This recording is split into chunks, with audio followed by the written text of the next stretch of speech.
À 30 mètres du sol, on chasse à découvert. Et les proies sont plus grosses.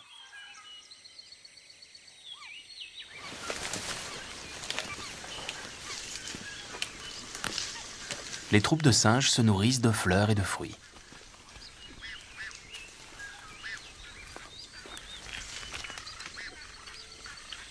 Comme ils vivent en équilibre dans les arbres, ces singes ont les yeux situés à l'avant de la tête. Ils peuvent ainsi mieux évaluer les distances d'une branche à l'autre. L'inconvénient, c'est qu'ils voient mal sur les côtés.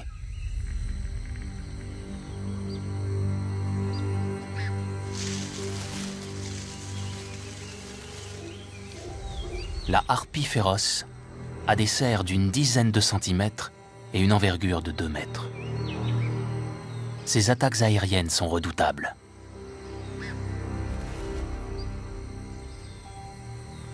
Caché sous la canopée, un singe est hors d'atteinte.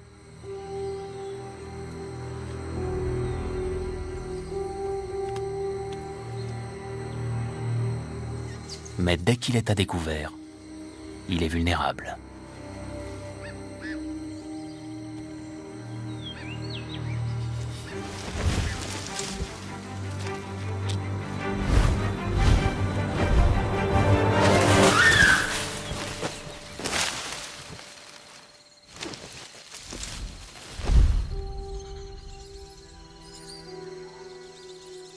La harpie peut soulever une proie aussi lourde qu'un singe. Elle a donc besoin d'une musculature puissante.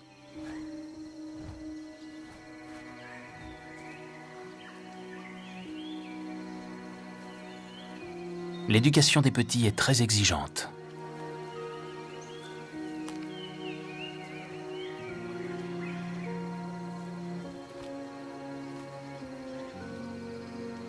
Il requiert beaucoup de nourriture et de soins.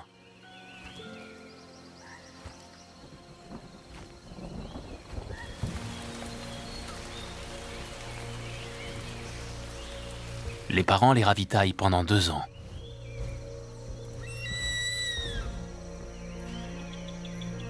Ils leur apportent régulièrement des singes et des paresseux.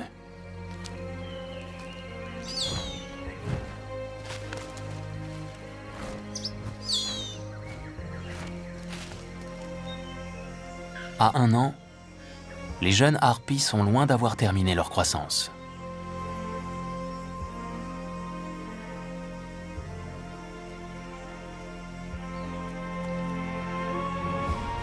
Elles doivent encore développer les muscles de leurs ailes.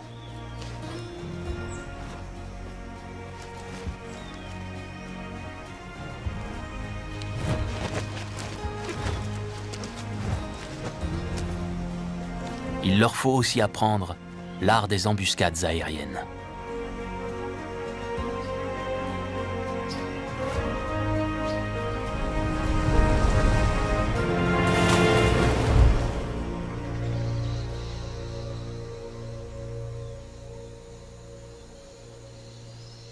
Les singes sont malins et difficiles à attaquer par surprise.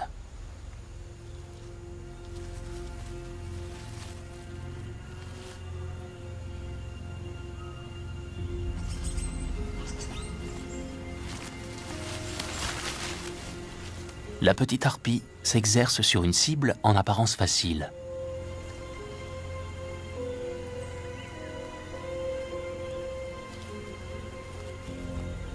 Un paresseux tridactyle.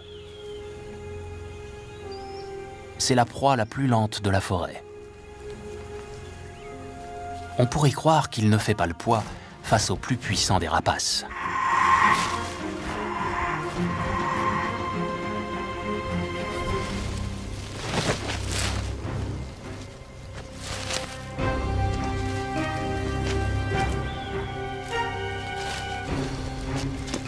Pourtant, même un paresseux peut riposter.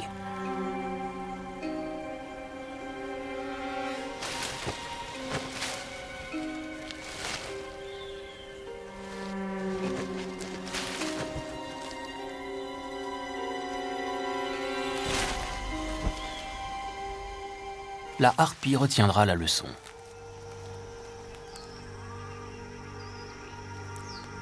le succès n'est jamais garanti. Ce petit a encore du chemin à faire. Il vit sur le territoire de ses parents, mais bientôt il devra chasser ses propres proies. S'il ne parvenait pas à se débrouiller seul, ses parents le tueraient pour faire de la place à la prochaine portée, plus apte à l'indépendance.